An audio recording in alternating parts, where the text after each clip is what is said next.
Hello everybody.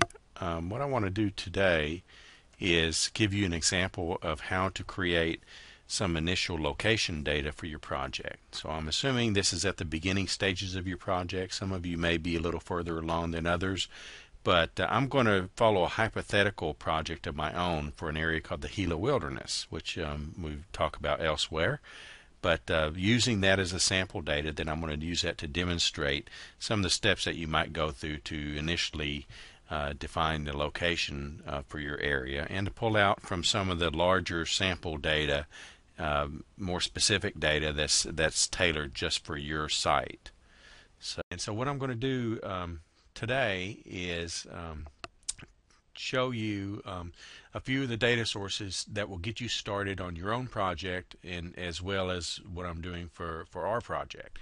So if you go to our website on the Momentum site, you notice we have the data sources link, and there's not a lot in there at first glance, but there's really a lot more here than you may realize.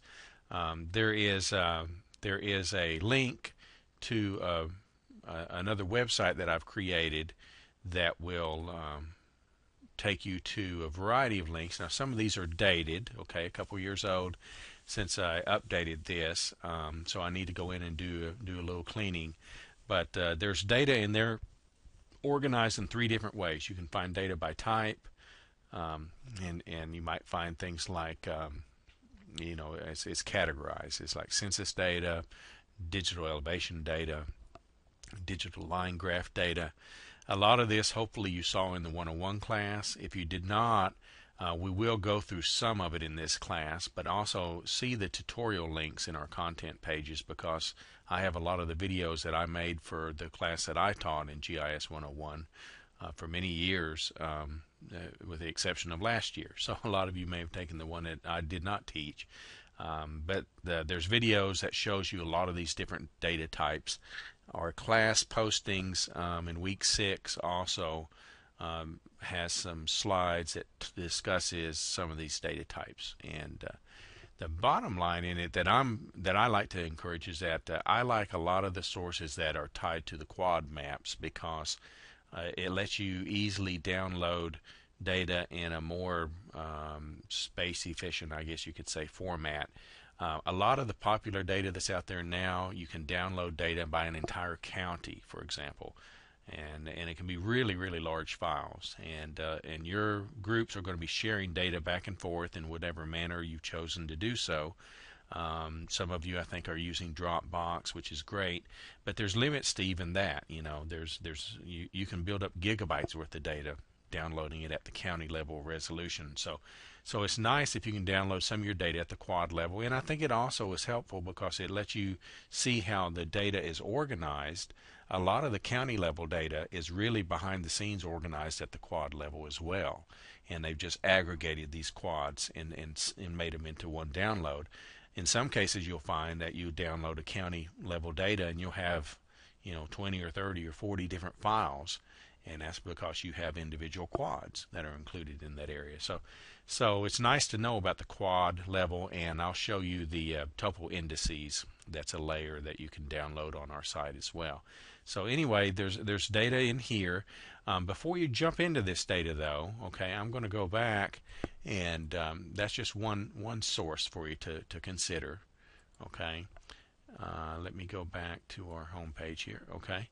We've got also the quad indices that I mentioned a little while ago, and you'll see they're zipped up. And I would encourage you to download those, download this sample data, and then just hold off on this others for now. The Park Service site, if your area is a Park Service site, that's a great resource, and you'll want to go to that as well. But I'm going to just show it to you here briefly, but I'm not going to actually use it in this video, in this particular video.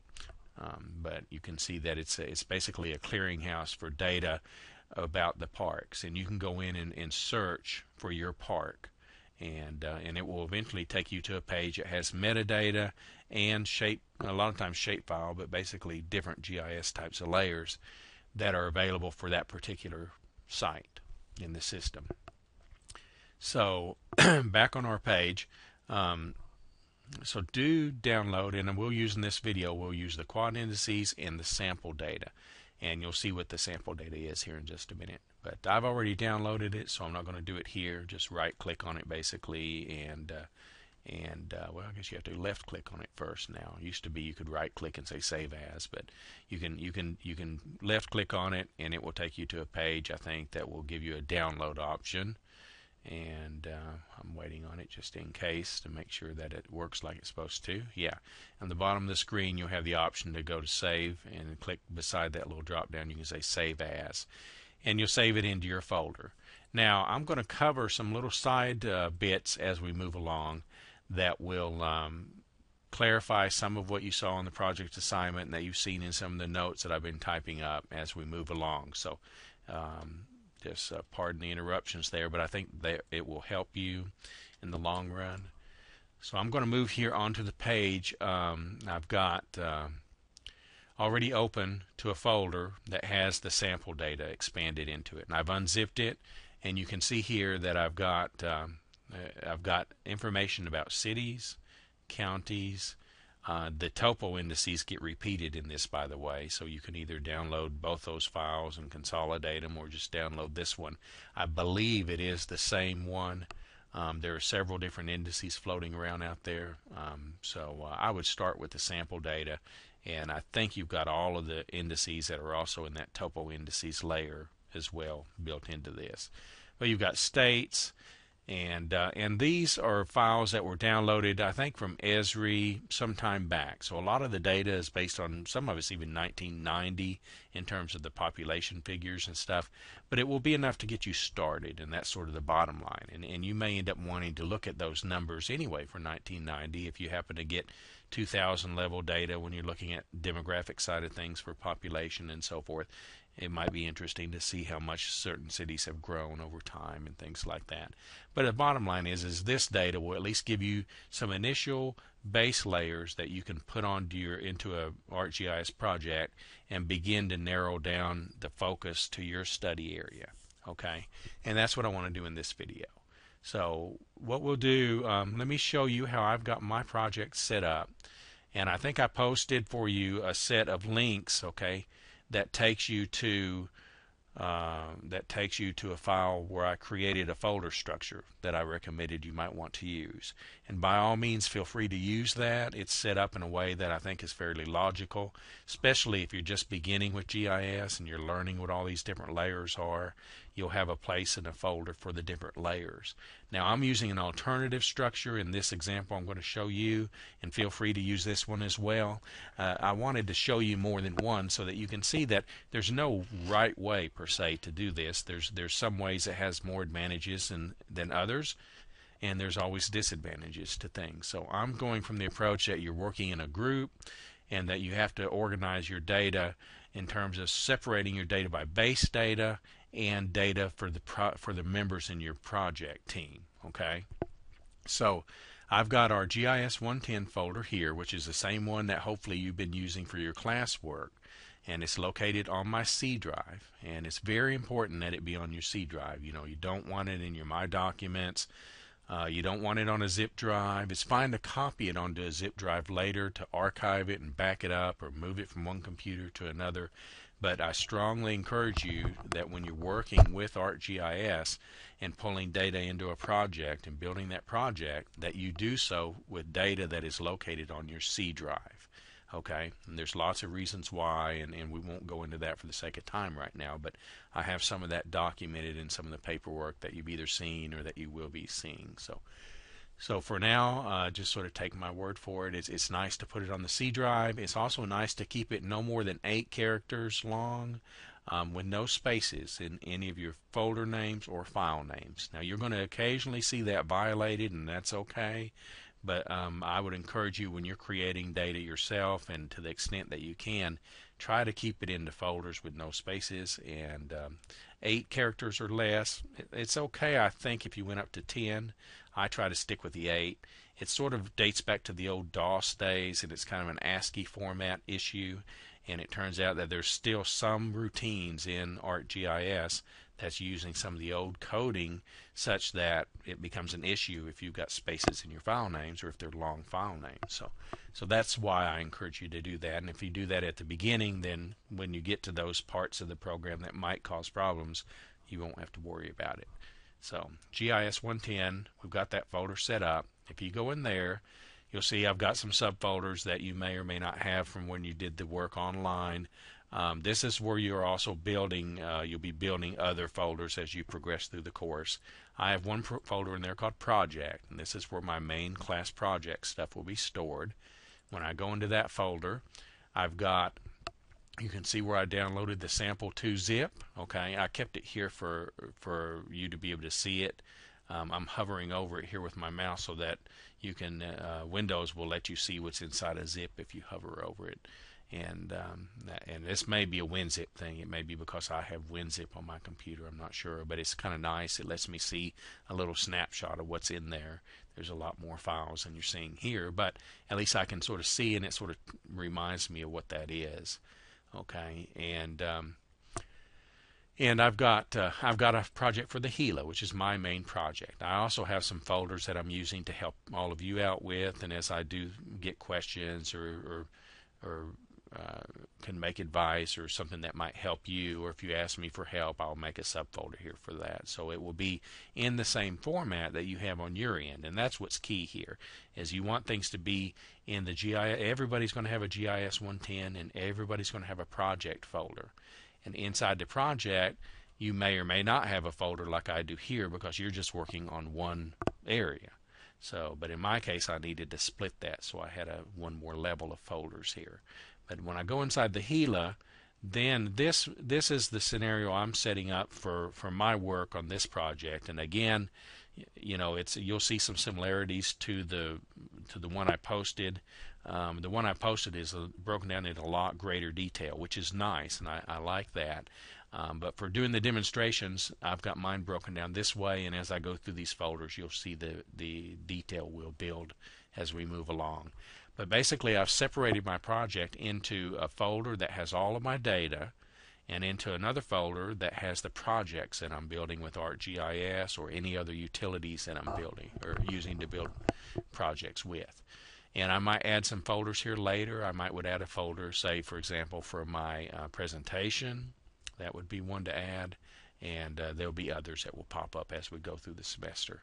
But for now, we're mainly dealing with the projects and data. And so when I go into the GIS data, and notice they're mostly 8 characters. Some of them go up to 9, I think. But when I go into GIS data, I've got I've got a folder for myself, for my part of the work on the project. I've got a folder for Christina's part of the work on the project, and I've got a folder for base data. Now, this base data is data that Christina and I will both use as we work on this project together. Okay, it will contain, as the name implies, your base layers, your base type information that is going to be common for more than one person on the team to use. And so there's no point in repeating that in these other folders. We want to try to minimize the duplication of files to save space, because as you'll see, your projects can get quite large. And you know, it used to be a challenge to, you could get them onto a CD. Now it's a challenge to get them onto one DVD sometimes. So that just testifies to the fact that there's so much more data out there, and that a lot of it is at a resolution that it creates these very large files. So again, it's obvious as we move through this why it's nice to be as efficient as you can with your space. So with the base data, now this would be data that you're going to collect as a group and that you might share. Like if you're using Dropbox and maybe certain team members are looking for DRG data, some are looking for digital elevation data, and some are getting the aerial photo data. Well, you guys will pool that together and put this in this base data folder so that everybody will have a base data folder. Each of your team members will have this same folder and the same file set that's in it. And on your specific part of the project, you may or may not use all of that data, but there's a good chance you'll use most of it, or at least parts of it for sure. that you'll want to have a copy of that data. And that's the initial challenge in your project, is to gather up your base data, okay, and put the data that everybody might choose to pull from, you'll put that in here. And so what I've done with this to start things off, I went into base data and I've split that into 4 folders. And I use this a lot in my day job, in my work with the University of Tennessee. I found that this structure has been real helpful for me to organize my projects by, and that's why I'm sharing this with you here live.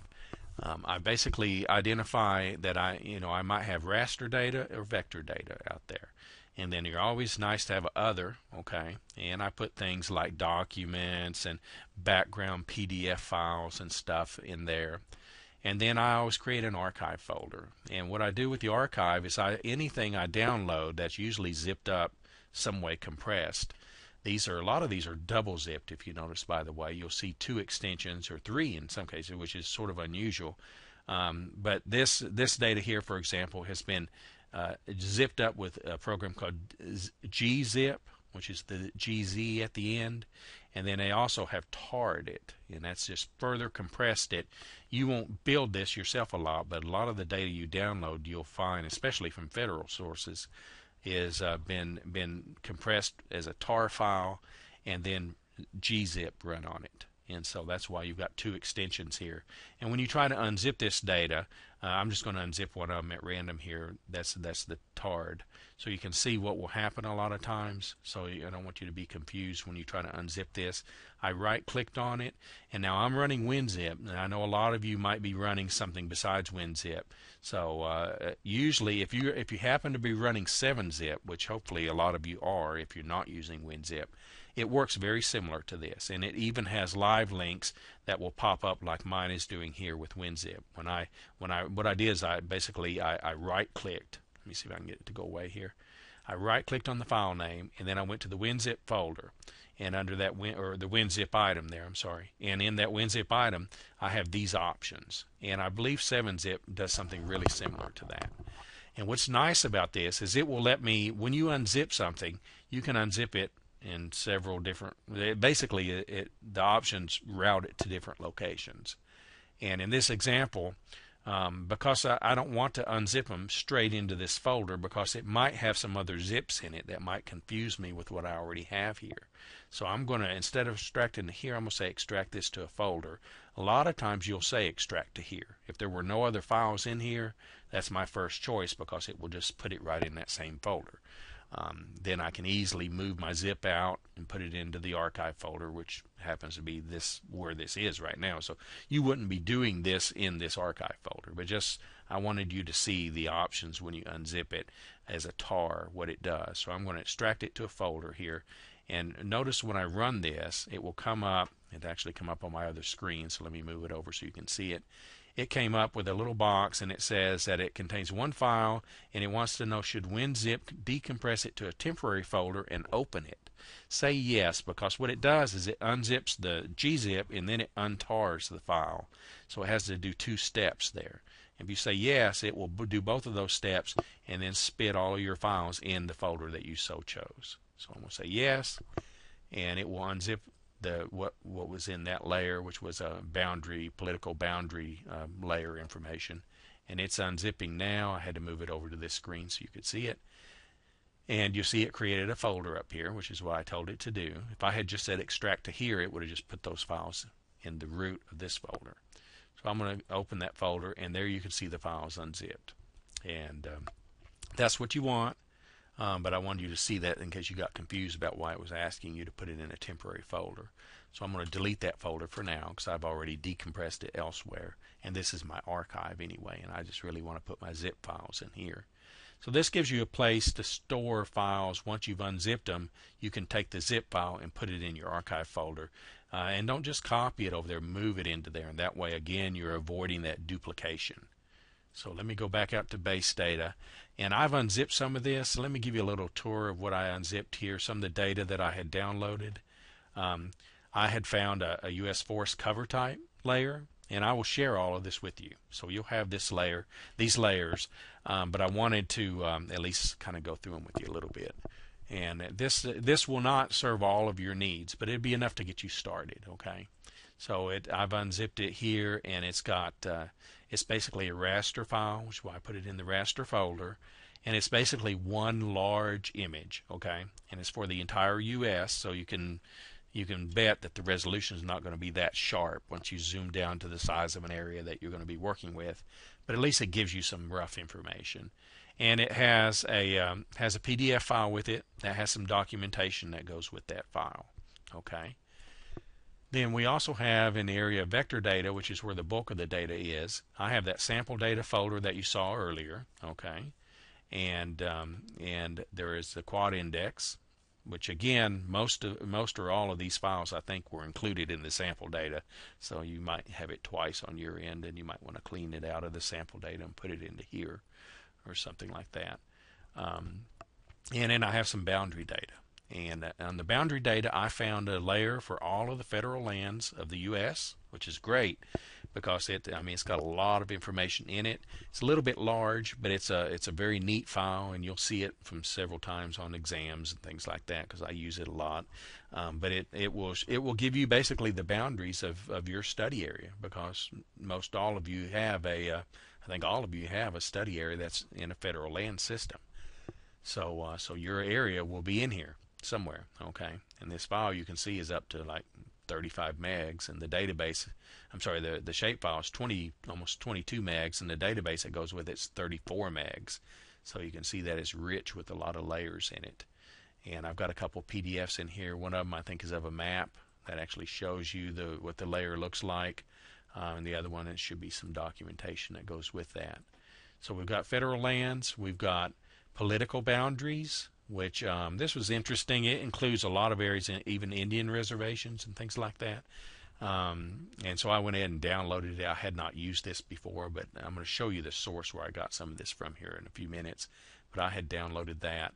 And then wilderness areas. So we have here in this file, which is a little repeated because if you go back up to the federal lands, it includes wilderness as well. So your federal lands is going to include all of your boundaries for the national parks, the national forests, your Indian reservations, Bureau of Land Management lands, and that kind of thing. But it is a little repetitive because within a lot of these areas you'll have wilderness areas, and it's got that information in it as well. So if you want, I would use this to identify my national park boundary and those kinds of things.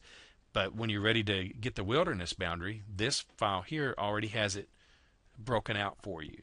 So these are just wilderness areas. So it's kind of handy to have. And there's the documentation that goes with that. And I believe that's it. That's what I've got to start with here. Now let me see if I can show you some of the where I found some of this data. And these are great sites, by the way, and they're changing all the time. The first one, and this is where I got most of the data, is the National Atlas Gov. And you can see the address up here. I still have this typed in my Google, so ignore that. But the address is right here, and hopefully it fits on your screen. You can see it was http www.nationalatlas.gov. And when you get to this page, there's a lot of stuff here. They've got maps already put into PDF, so you can, and they're nice to download and print them out, that kind of thing, for everything you can think of. States, federal boundaries, I think they might have some TVA stuff. They've got a lot of stuff in there. What I'm going to focus on in this demonstration here, and you can see the categories up on the top, and I'm sorry for the phone ringing. I'm going to pause this a minute. Okay.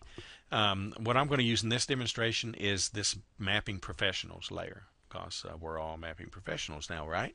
So what this has is this actually is GIS type data. Okay.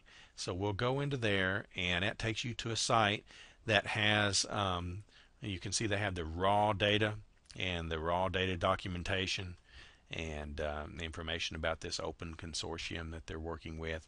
Just go into the raw data for now, okay? And you want to pursue some of that documentation as well, but for the sake of time, I'm going to take you straight to the source here. so that we can be working with some of this. But you definitely need to get documentation with your project as well, so you'll want to download some of those files. And a lot of times when you go to the documentation page, it's basically a page that describes your given layer and hopefully has somewhere in there some projection information for you. And if you want to snag or capture those pages and put that with your documentation, that works great. And a lot of times when you download layers, you'll also have a file in there that is a text file or FDG file extension, or you'll see them in several different formats. But a lot of times when you open some of those, you'll see that they're documentation as well. And a lot of times they're very important documentation because they'll have all of the specifics that you'll need to document that in terms of spatial information and so forth. Anyway, to not get too far aside here, what I did is I went to, and you see there's tons of data here, okay? It's organized by all these different categories. But in there's a boundaries layer. And to start with, we'll go there. And by the way, you may have noticed that there's information on biology for different types of information you might want to pursue to see if it has stuff for your area. But let's look for the boundaries, and let me show you what they have. They have some congressional districts for the last several years in there. They have the county boundaries for the last few decades. You can get 1980, 90, 2000.